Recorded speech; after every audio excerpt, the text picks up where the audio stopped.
Enseignement sur le culte de Pentecôte. Moniteur frère Ademola Boladi.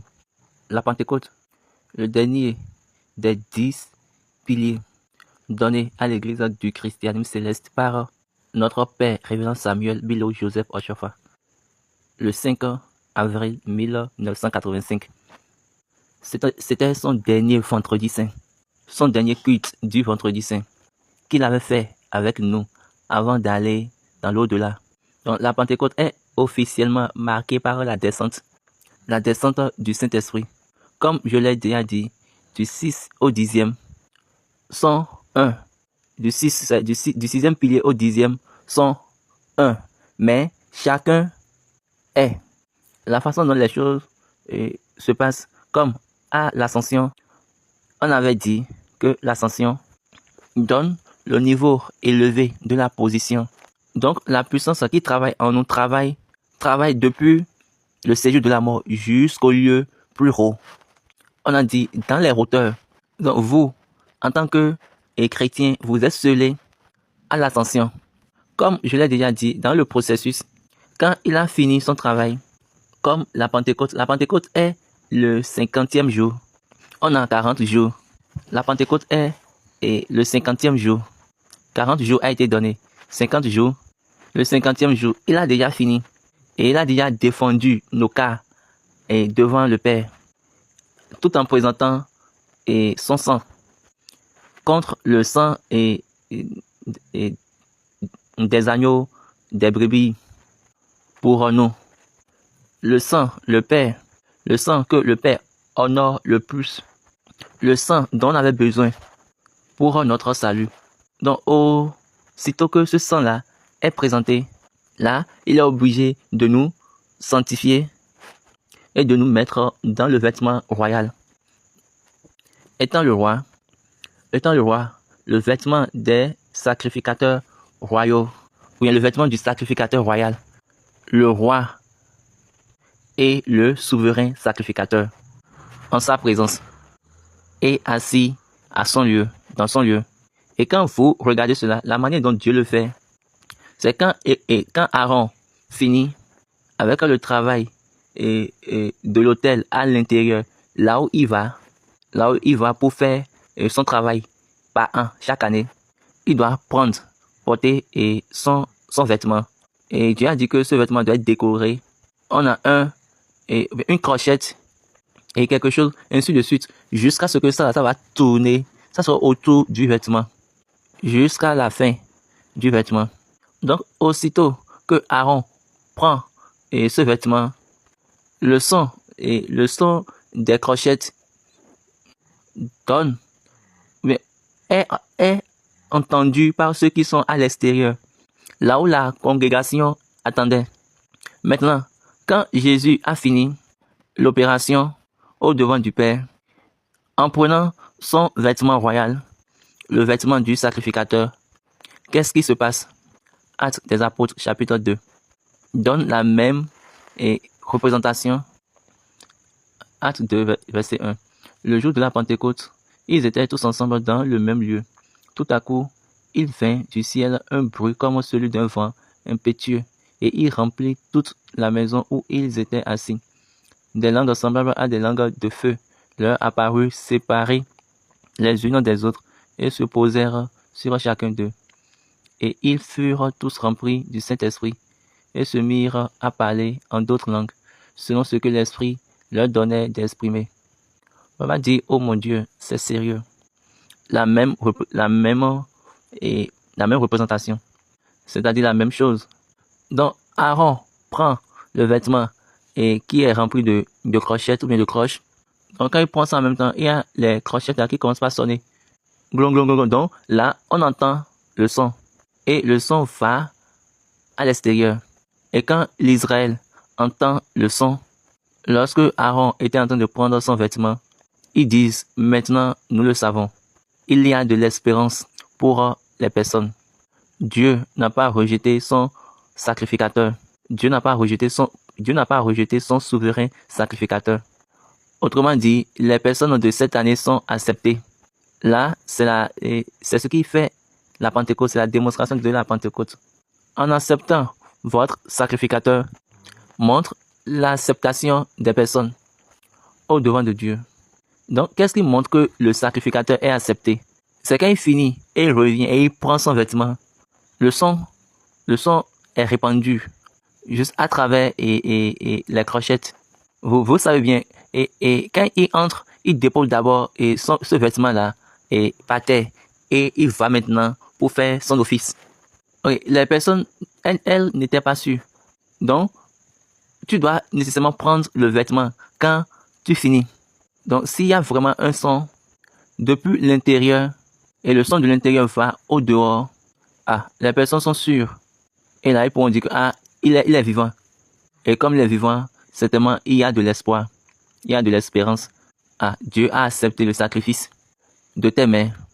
Maintenant, le son vient par notre souverain sacrificateur qui est dans les cieux.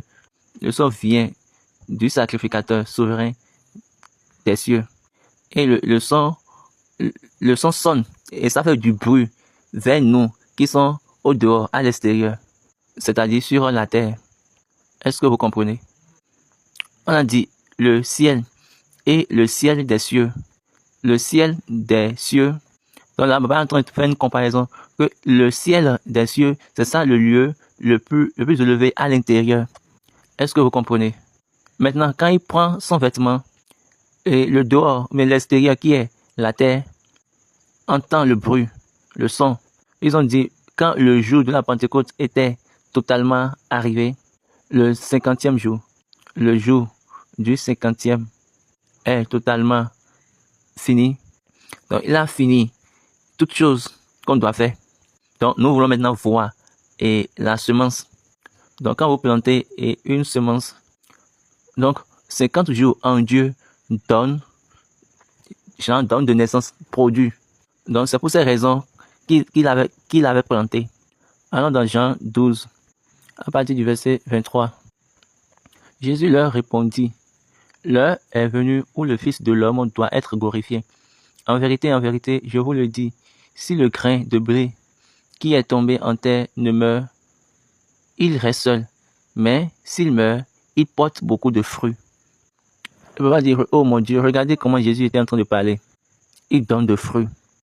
Donc, la semence, c'est le moment. Il est temps maintenant qu'il donne de produits, qu'il produit de fruits. Est-ce qu'il y a quelque chose qui va montrer que vraiment la semence a produit de fruits? Le son. Le son vient, on entend le son. Et là, qu'est-ce qui se passe? L'espérance aux personnes. Le Saint-Esprit, la promesse a été accomplie. Donc, aussitôt, lorsqu'ils avaient le son, autant d'Aaron, les personnes, elles disent, nous remercions Dieu. Il y a de l'espérance pour une année. Nous sommes acceptés par notre Dieu pour une année, pour un an. Nous avons toutes les choses. Nous serons encore bénis. Donc, autant de Aaron, ils viendront pour verser d'eau. Et cette eau-là donne la vie aux personnes. Est-ce que vous voyez? Dieu a le système. Mais pour ce moment, nous allons juste en parler un peu.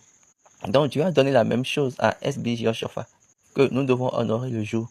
Et nous devons nous présenter devant lui. Et cela montre que nous sommes scellés avec et il nous sera donné. Et nous disons, nous sommes scellés dans notre vie. Afin que quand le diable va venir, il te voit et il va voir que tu es scellé. Et quand le diable vient te voir, il voit que tu es scellé, il fuit du moins. Et à ta parole, et tu as besoin de dire quelque chose. Et quel que soit ce que tu dis, c'est ça. C'est que tu l'as dit. Jésus a dit à Pierre, quel que soit ce que tu as attaché ici sur la terre, sera également fait en haut là-bas. Le son vient des cieux. Et on entend ça ici sur la terre. Afin qu'il puisse avoir un lien des cieux, depuis les cieux sur la terre, et également depuis la terre pour les cieux. C'est pour cette raison, Éphésiens dit, pour nous qui avons cru. Donc c'est un jour. La Pentecôte, c'est un jour pour Dieu. C'est un jour pour Dieu. Et que le travail de Jésus produit tant de fruits. Dieu reproduit Jésus sous une autre forme. Est-ce que vous voyez? Donc, c'est la procédure et la production de Jésus dans l'homme. Chapitre 3, Actes 19, 20, verset. Actes 3, 19, 20. Repentez-vous donc et convertissez-vous pour que vos péchés soient effacés, afin que des temps de rafraîchissement viennent de la part du Seigneur et qu'il envoie celui qui vous a été destiné, Jésus-Christ, que le ciel doit recevoir jusqu'au temps du rétablissement de toutes choses, dont Dieu a appelé anciennement par la bouche de ses saints prophètes. Pentecôte est le jour de Dieu, que le travail de Jésus a produit des choses, a donné naissance. Dieu ayant produit Jésus, donc il y a la production de Jésus dans les hommes, la production de Jésus dans l'homme. Donc il y a une démonstration des promesses, il y a un accomplissement des promesses, c'est ça le jour de Pentecôte. Donc la totalité de la promesse, il a présenté tous les sacrifices. Il a fait ça devant Dieu. Toutes les choses ont été présentées. Parce qu'il a tout présenté par lui-même. Il les a présentés. Il a été avocat pour eux. Il a été avocat pour nous, pour pouvoir nous supporter. C'est-à-dire nous défendre. Il a argumenté nos cas. Celui-là, il a été déjà pardonné. Parce que j'ai déjà fait telle chose. J'ai déjà fait telle chose. J'ai déjà fait telle chose. J'ai déjà fait telle chose. Donc, tout ce dont on avait besoin, toutes choses, toutes les prophéties qui ont parlé bien avant les temps, bien avant ce jour-là, ont eu d'accomplissement en toutes choses. Donc, il prend ceux qui sont scellés pour les amener en haut, afin de les connecter. Donc, ça, c'est la bonté des jours qui ont été donnés. Mais malheureusement, nous ne venons pas. Et nous ne comprenons pas ainsi. Et nous regardons juste les choses comme nous voulons les regarder. On va encore faire cela maintenant. On peut faire ça de la manière dont nous voulons, non? Dieu sera avec nous. Ça, je vous assure que c'est le langage trompeux. Le langage de tromperie qui est dans la bouche des chrétiens. Spécialement les célestes. Que Dieu soit avec nous. Quand nous faisons comme ce que Dieu a dit même, on dit que Dieu soit avec nous. Quand nous allons en dehors de ce qu'il a dit, nous disons, Dieu sera avec nous. Moi, je suis en train de vous le dire, Dieu ne sera pas avec vous. Vous allez le faire par vous-même seul, afin que Dieu soit justifié. Donc, cette Pentecôte, c'est le temps de rafraîchissement. Pour que Dieu puisse dire, j'ai déjà dit. Et cette chose-là que j'ai dite, je vais maintenant la mener en accomplissement. Donc, ce qui conduisait la parole de Dieu dans ta vie pour qu'elle ne soit pas accomplie, sera maintenant enlevé et on va voir ça clairement. Et ton enregistrement serait clair. Parce que tu es justifié. C'est ça qu'il a dit dans Romains chapitre 4. Le dernier verset, je pense. Le verset 25. Lequel a été livré pour nos offenses et est ressuscité pour notre justification. Et Baba dit, la résurrection a amené la justification. Qu'est-ce que cela signifie? Tu es justifié. Donc, qu'est-ce que cela signifie? Dans ce cas, tu n'es plus offenseur, tu es un pécheur. Il a pris ta position. Donc, la justification et le certificat de ta justification, c'est ça qui est le Saint-Esprit, le Holy Spirit. Et c'est lui qui te qualifie. Ce n'est pour rien. Dans 2 Corinthiens, Paul disait, chapitre 4, verset 7, il a dit, nous portons ce trésor dans des vases de terre, afin que cette grande puissance soit attribuée à Dieu et non à nous. Donc, nous avons le Saint-Esprit dans notre corps. Parce que c'est lui qui va vivifier notre corps mortel.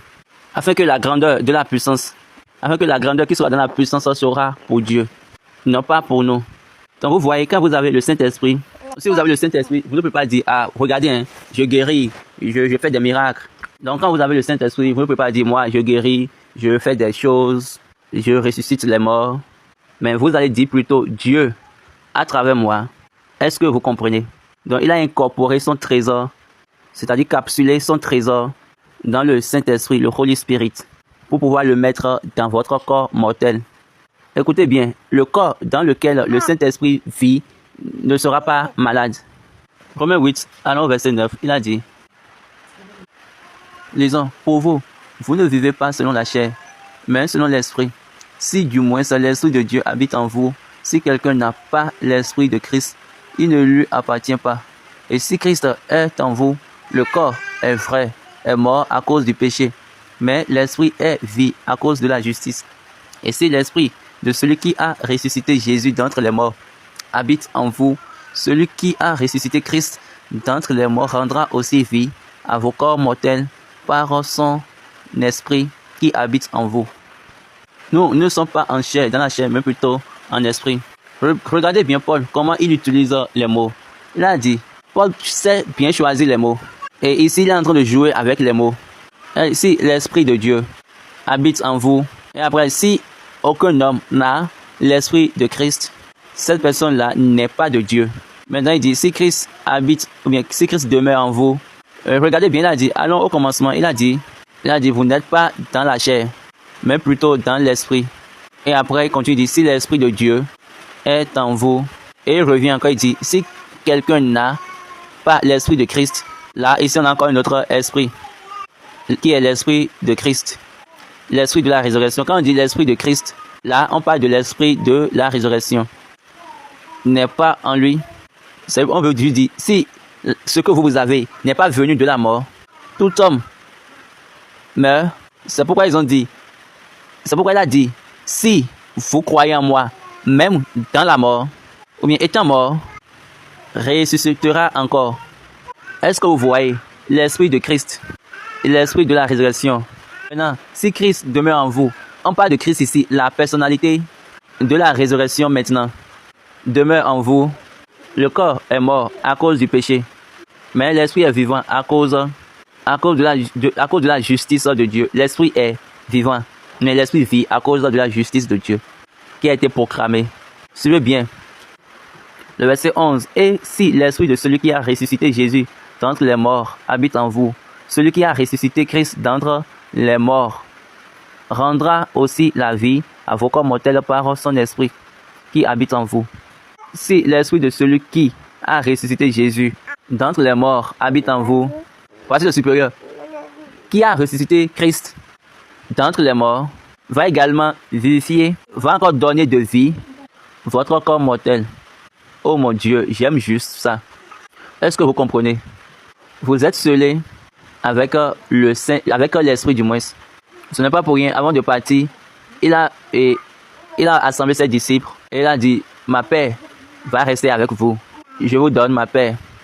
Et il dit, je vous le donne, mais pas comme une parole. Et il souffra sur eux. Et il dit, cela dit, recevez le Holy Ghost. Et puis il a commencé par tourner la tête.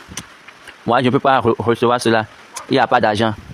Je dois aller et pêcher. Je dois payer la scolarité. Je dois remettre de l'argent à ceux qui sont dans ma maison. Lui, il avait besoin de l'argent et il recherchait l'argent. Donc après le Holy Spirit, il recherchait l'argent. Mais Jésus les a donné le Holy Ghost. Jésus les a donné le Holy Ghost parce qu'en ce moment, le travail n'est pas encore accompli au-devant du Père. Donc ce n'est pas pour rien, il a dit, je vais envoyer, une fois chez mon Père, je vais envoyer le Holy Ghost. Excusez, le Saint-Esprit. Donc il souffra sur eux. Ça veut dire quoi? La personnalité de la résurrection est partie chez eux, est entrée en eux. Donc c'est ça la bougie, et la bougie non allumée, Holy Ghost, jusqu'à ce que le Holy Spirit vienne le jour de la Pentecôte. Et le jour de la Pentecôte, la lumière est venue sur les bougies. Et il y a une ouverture de langue comme un feu qui est tombé sur eux, qui les a chargés. Donc ils étaient revitalisés, c'est-à-dire énergisés. Et ils ont reçu la vie. Et toute servitude, tout esclavage dans leur vie était parti. Et de là, ils sont devenus libres. Donc, aussi nombreux que ceux qui viennent dans cette atmosphère, nombreux sont ceux qui viennent dans cette atmosphère le jour de la Pentecôte. Et après, donc tous ceux qui sont comptés dans cette atmosphère du Holy Spirit, il y a cette chose-là qui est la vitalité de leur corps mortel. La vitalité entre dans leur corps mortel et leur redonne la vie. C'est l'esprit qui vivifie. Tous ceux qui viennent dans cette atmosphère de Saint-Esprit, il y a une seule chose certaine qui est la vitalité de leur corps mortel. Et ça leur donne la vie. Parce qu'on a dit que c'est l'esprit qui vivifie la chair. Ça, c'est une prophétie.